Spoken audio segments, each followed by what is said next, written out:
On June 14th of last year, Donald Trump's birthday, more than 5 million people took to the streets all across the country for the first official No Kings protest against Trump and his administration. And at the time, it was considered to be the third largest day of protest in U.S. history. Now, a few months later, on October 18th, that record was broken when No Kings outdid themselves with a second nationwide protest. Organizers say roughly 7 million people turned out for that one.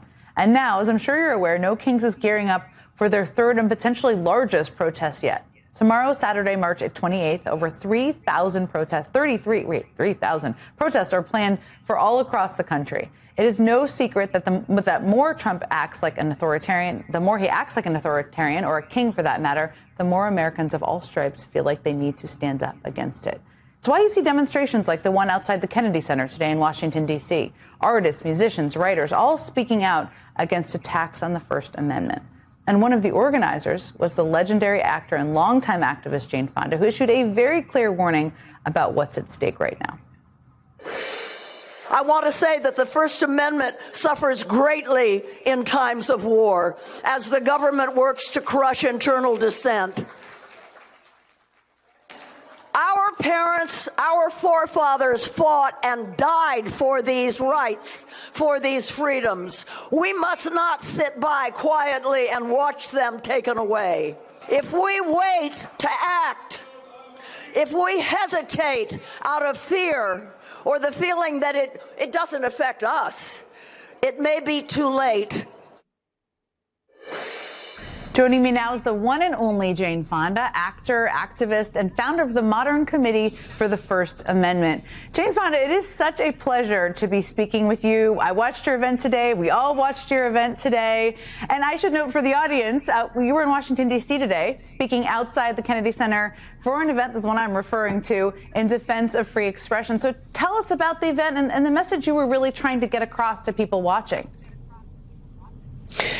Well, the attacks on the arts, on literature, on film, on museums, the National Endowment of the Arts, all of these are under attack right now.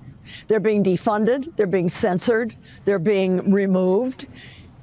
History, especially racial history, the history of slavery, is all being erased. Now, and we wanted it, because it's kind of like here and there, siloed, we worried that people and the press don't see clearly enough the breadth and depth of these attacks. And we have to understand what's happening. This is not normal. This does not happen in a democracy. And we have to call it what it is, and we have to end it. We're the Committee for the First Amendment. It's the First Amendment for a reason. It's the most important. It's the cornerstone of all democracies. It's freedom of speech, freedom of press, freedom of religion, freedom of assembly, and freedom to protest, including the right to criticize our president if we choose. All of this is under attack. Let me ask you about an aspect of this moment.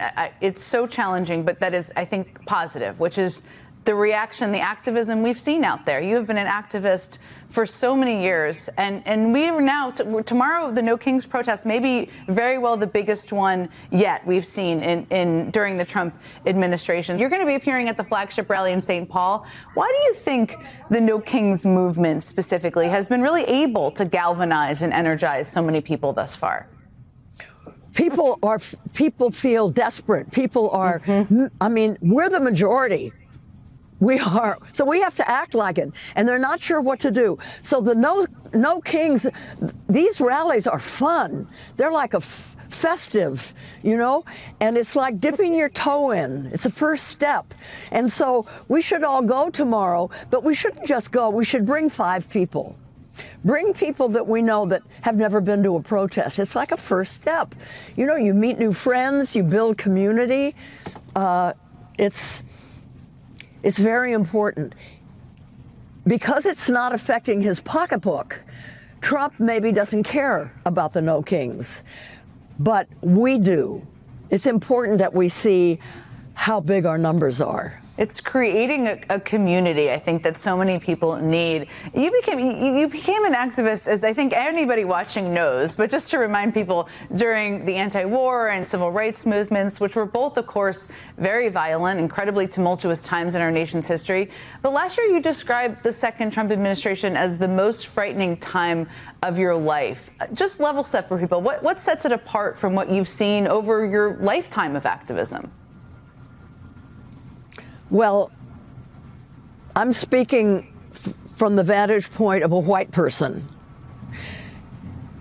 I think black people in this country have experienced authoritarianism. I mean, Jim Crow, where there were no rights for people who were black.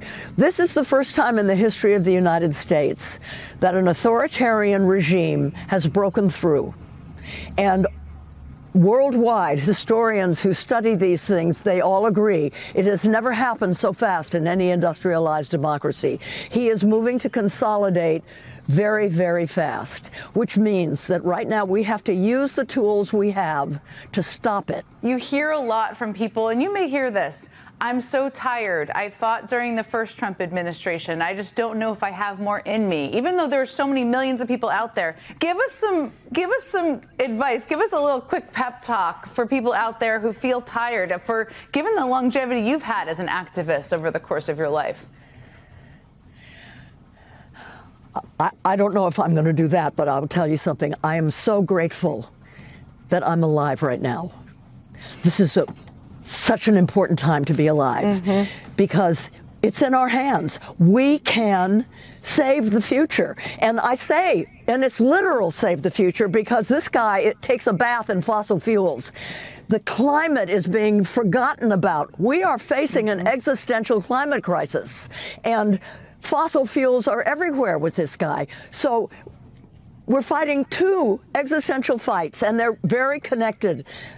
This is the time. We are the ones that can create history. We can change what's happening.